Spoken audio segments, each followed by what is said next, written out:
64 teams over 6 months and 7 days fighting for one title. That's the quick version of the NCAA men's hockey season. That's the only version I'm giving. Just kidding. Only 25 days remain in the 189-day season, and with 164 days in the rearview, the action is just getting started. Conference championships to be decided, a 16-team bracket to be filled out, and a champion to be crowned. Welcome back to Penn State Sports Night. I'm Justin Ciavolella, joined alongside hockey enthusiast Josh Bartosik to discuss the final and most important stretch of the college hockey season. Josh, we got to get into it. I mentioned it first, the conference championships. Still a lot on the line this upcoming weekend in college hockey. There is. We'll start in the NCHC, which is where really the majority of what can happen in the NCAA tournament can be decided. I'm going to go with Western Michigan in this one. This is a Western Michigan team. They average over 4 goals a game. They hold their opponents to about 2. They're top 10 in special teams on both the power play and the penalty kill. Special teams are very important down the stretch. And they also have a guy by the name of Alex Bump. All those Philadelphia Flyers fans, they know who he is. 43 points on the season. Are there a lot of Flyers fans around here? 1 or 2, I think. Maybe just 1. I thought there were more Islanders fans, personally. Maybe. Perhaps. Moving on to the ECAC, this is the scary one if you're a fan of Quinnipiac or a team that's on the bubble, which we'll get to in a second. It's a very young Quinnipiac team, but they really do tend to play very well in the ECAC tournaments. They find a way to lose normally in the finals, but this is a very, very good team. They're led by a transfer, Jeremy Wilmer, from Boston University, a team that always finds a way to make it to the tournament as well. They should be a team that should realistically come out of the ECAC, but again, that conference is anyone's game. And then Maine should be, they're kind of the favorites right now with the way that things have gone in Hockey East, with Boston College's early exit against Northeastern last week. The surprising exit. Surprising exit. And look, Northeastern is, they posted on Twitter that this Boston team is going to TD Garden to play in Hockey East. They like throwing it in there every time they play a team from Boston. It's part of the bean pot. It makes it so great. But it leaves the door wide open for this Maine team that has been steadily one of the best this entire season. 14 players in double-digit points. 7 of them have 20 or more. It's why they're one of the best rosters, top to bottom. And they should have run away with the Hockey East Championship with the way that things have played out so far. I mean, I'd have to agree with you here. And if we go to the next one, we continue on with the conferences. The Big Ten, I mean, Michigan State, they've been the best team all year in the Big Ten, and for much of the year, they were the best team in college hockey as well. They hit a little bit of a rough point, had some losses in there that were questionable, but they've got so much talent. Isaac Howard, amongst the best in the nation. Iceman. The Iceman. And Trey Augustine, 202 goals against average, over a 920 save percentage. I mean, goaltending's going to win, and we know that here at Penn State because of the stretch, and I know you're going to talk about Penn State in a second with the bubble. They didn't have their starting goalie, and they couldn't win a game. I mean, Trey Augustine's the best goalie in college hockey, and that's good to have on the defensive line. That is a defense at the blue line that did lose some talent, but they've been able to consistently shut down opponents. They held Notre Dame in the last round to under 20 shots per game, and I get it. It's not a great Notre Dame team, but Notre Dame surprised everyone and put that at a 1-score game. I mean, that was improbable. We go on. We go to Minnesota State against St. Thomas, and I mean, it doesn't matter, but it does matter in a sense. And again, we'll get to that in a second with the bubble watch. But Minnesota State, they're the favorite in this one over St. Thomas. St. Thomas ineligible to – they can win it. Ineligible to make the tournament, though, because they're getting up to D1 now. It's a stupid rule. I think it's one that should probably be overruled, and one that I think every sport it comes up with. I think every single sport, all the fans agree. It's just the people that run the sport. In one of your first couple of years in Division I win, why aren't we rewarding that, right? Yeah, it's a dumb rule. It's a terrible rule. And then we go on to Holy Cross playing Bentley. I mean, it's chalk across the board here, right? They're the favorite. Bentley didn't. They're in there. They're the 3 seed in the tournament, but Holy Cross has gone through the conference over and over again, and I think Holy Cross has the better team to go out and win this weekend and win that championship. They also have the better jerseys. I mean, this is a great jersey matchup. You got the purple and gold, the purple, and Michigan State's got good jerseys too. I think my slide here had better jerseys than yours. Agree. I'm sorry, but I mean, let's continue on. We've mentioned it. We've teased it. And now we get to burst the bubble. Let's talk about the bubble. There is a lot to be decided. And if everything is chalk across the board, there's some teams that are going to be very happy, including the one that plays here. Well, not here, because this is a sports night desk, but on this university. They could probably make it work. But, I mean, Penn State, one of those bubble teams. There's a couple more. You know more about the bubble. It's an outdated system, but go for it. Yeah, there's a reason certain people call me Josh Bartosik these days, because all I do is talk about the pairwise. But I thought it's because of the high pair of socks that you were wearing with your short pants.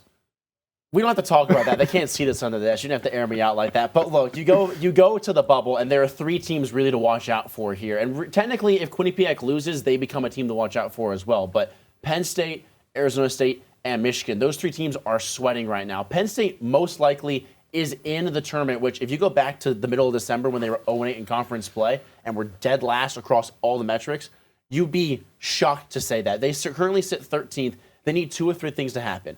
Quinnipiac to win the ECAC, which they're favored to do. Anybody not named Northeastern to win Hockey East, which should happen because Northeastern is just on an improbable run right now. And someone named Denver or Western Michigan to win the NCHC. All 3 of those are likely scenarios. If one of those 2 things doesn't happen, then one of those 3 things doesn't happen, Penn State starts sweating a little bit, but they should still be good. If 2 of those 3 things don't happen, then Penn State probably sees themselves on the outside looking in. Michigan has the bad luck of the draw. That's why I think that they're not going to make this tournament. They lost to Penn State in the first round of the Big Ten tournament, and really their entire season depends on what Arizona State does.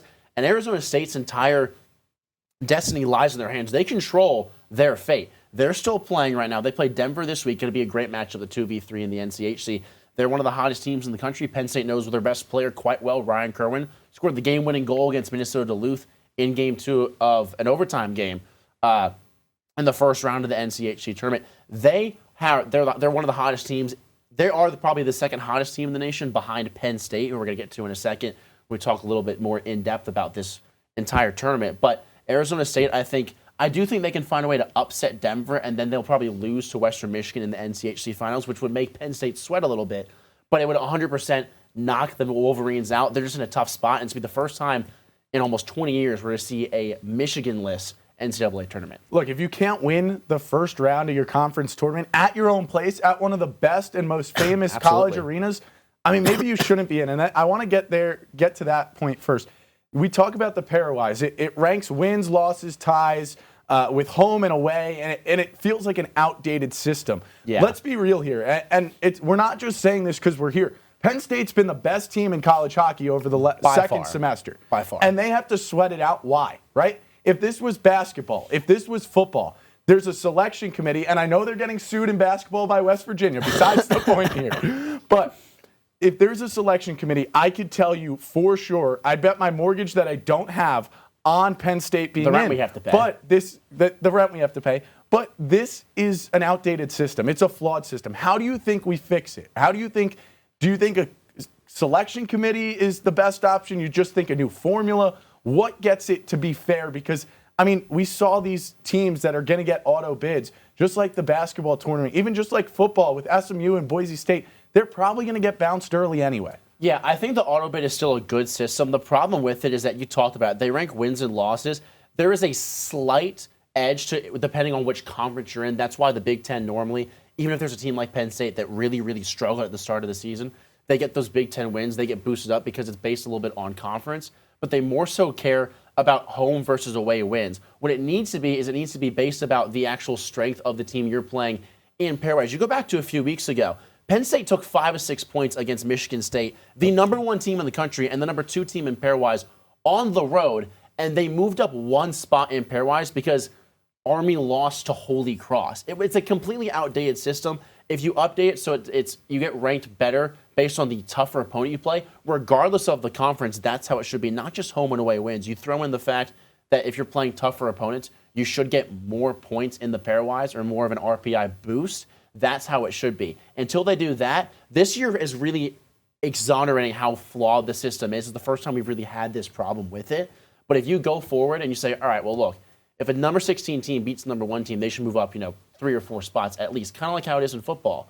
If you beat a number 1 team, you move up. You don't have to sweat it out and hope that other teams don't win at the same time. So that's really the big problem with it. The committee, they still have a committee. They just pick where the teams go, but they always use the pairwise system. So you just have to update it a little bit. And I think if this continues to be a problem, which with how much parity there now is in college hockey, it will be, you're going to see them start to re-update this every few years. Well, what we do know is it's not getting updated this year, and there's going to be a 16-team bracket, maybe expansions on the table. We haven't heard it with hockey. We've heard it for every other sport, but maybe at some point. I hope not either. There's only 64 teams in college, and already a quarter of them get in. That's 25% of those.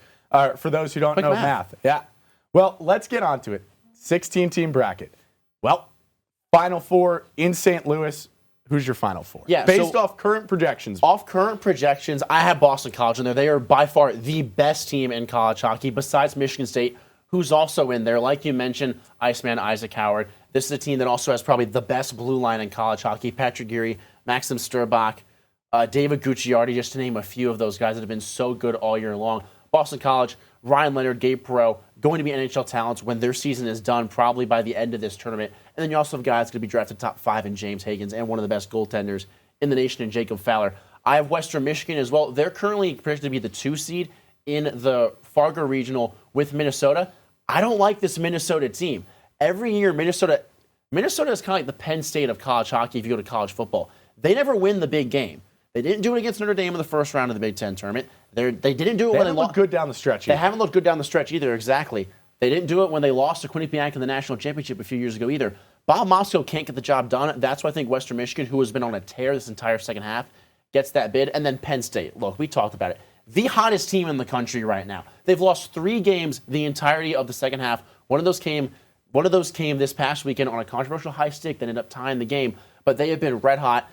Charlie Serrato, J.J. Webush, Matt DeMarco, the best second line in college hockey. Goaltending wins you games, and Sergeyev is a guy that can steal you games. You talked about it. Penn State couldn't win when he was out. Yep. Second he comes back, they've only lost 3 games. Regardless of who they're going to play, that Allentown Regional is going to be a dogfight. You're probably going to see Maine in there, Boston University as well. But Penn State can beat anybody right now. They feel like they can, and I think they make their first Frozen Four and start really making some noise this year. I have to disagree there, actually, with this right side of the screen. This side, I agree with it, and I'm just going to question real quick. You had 3 players and then a mascot. Not sure why you chose it, but I left like the mascot. He looks cute. I left the picture. I agree, and I think the jersey looks cool, too. I left your left side. We don't need to go there. Let's go to the right side. Look, I know Denver isn't as good as they were a year ago when they won the national championship, but they returned 18 players. They have 5 freshmen, talented freshmen, that is. Mm-hmm. It's a young team, but an also experienced team because it's a scary combination. It is. And they have been there and done that. Experience wins in the biggest moment, and that's why I think Denver comes out of that. I love Michigan State. I really do like what they've done this year and the last couple of years, but at the same time, I think they're just missing an extra it factor. It feels like time and time again, they're waiting for Isaac Howard to score. You got to find someone else, right? Because teams know that you're waiting for Isaac Howard to score. They're going to do their best to not let Isaac Howard score. And then we go down to where it was the Allentown Regional, where you had Penn State. I actually have Boston U here. And why? I mean, I couldn't see Penn State. If they're the hottest team in college hockey, why is their, win streak actually 1 loss, right? The hottest team wouldn't have a loss in that column right now.